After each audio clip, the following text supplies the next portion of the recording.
I had people around me that poured into me and I looked up to, but it was also a lot of negativity coming out of Overtown. Like, it was just so much and so overwhelming. I don't think no child should have to go through that. But, when you live in a certain community and, you're surrounded by these things, but it's up to you to let those things, hinder you. But I saw past that, and I didn't let, my environment and my community make the best of me, because I lost a lot of my friends growing up. And I look back like every week or every year was something. A lot of people who I went to school with, ended up falling victim to drugs, violence, and a lot of people lost their lives. And I just wanted something different for myself and for my family. So I strived just to do better and go in a different direction. And so I didn't have to deal with the same things that they had to deal with, because everybody has a choice. And I think that's the biggest thing. And I just wanted different. I know always that I wanted more and I wanted better. Whew. Yeah. Yeah. I had to make a choice.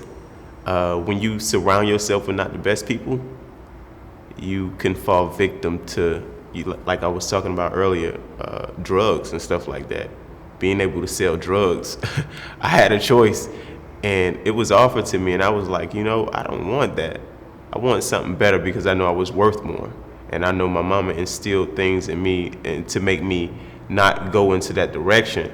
And so I had a choice, and I was faced with some difficult decisions at times, because sometimes we didn't have all of what we needed. Sometimes things were tight, and I was like, that's not the position in which I want to go into. And so I had a choice to, do wrong. And I told myself I don't want to go that route. I'd rather work hard for what I want. And so I had a choice to do that. But instead, I started doing other things, like selling mangoes was one of my first hustles. We was staying on 119th Street and 22nd Avenue, and it was a yard full of like 20 mango trees. And I was sitting in a tree with my cousin and I told him, I said, man, you know what, we can sell these and we can make a lot of money. And we made a lot of money off selling mangoes. So that was like one of the first things that started me to do something different and to go in a different angle, in which I didn't have to deal with the police or, looking over my shoulder. It was just something legit, and I can make money off of it. And we took that money and we pretty much bought everything that we wanted. And so that's one of the ways that I started to make my choices better and tell my cousins, like, we don't have to do what everybody else is doing.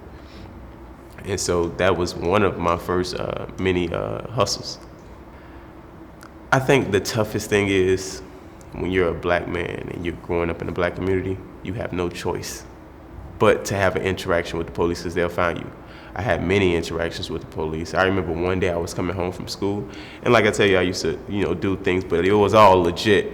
And I used to always have a lot of money, because it'll be ones. We'll go to the corner store and we'll be like, hey, could you change this? And we got like 320s all in ones. And I was coming home from school one day, and the police stopped me and told me, you fit this description of a person such and such, and they took my money. And I was like steps away from the house. I'm like, Mama, I didn't do anything. And they took my money and took me around, had me driving around. And I just came from school, and I was doing all the right things. And, I feel like when you're in this community, such as Overtown and other communities, that's low-income communities, you're the person who sells drugs, even though you don't. Not too long ago, I got in an incident in which I was involved with police brutality, actually. A lot of people don't know this story, but I was at a party getting ready to pick up some equipment, and I got out of the car, and the police officer took my gun and hit me across the face with it.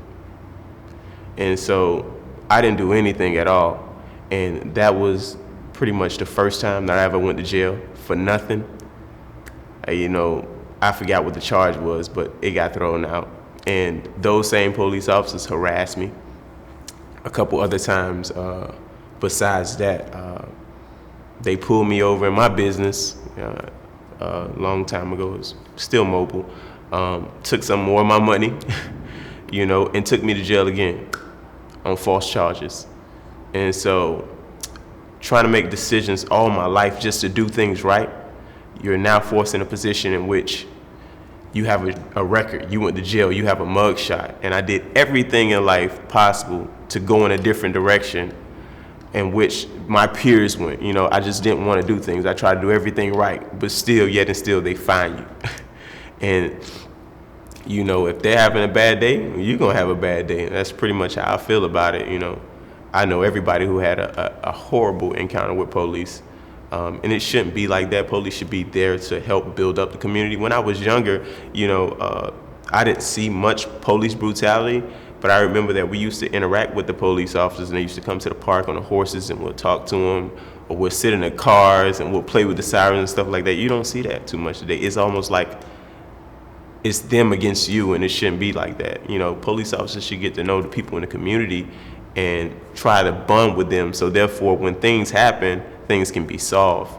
And I think that's the biggest disconnect in a community. They should be there to protect and serve, but yet and still they're mostly harassing people that don't even have, you know, nothing going on, and they're just innocent.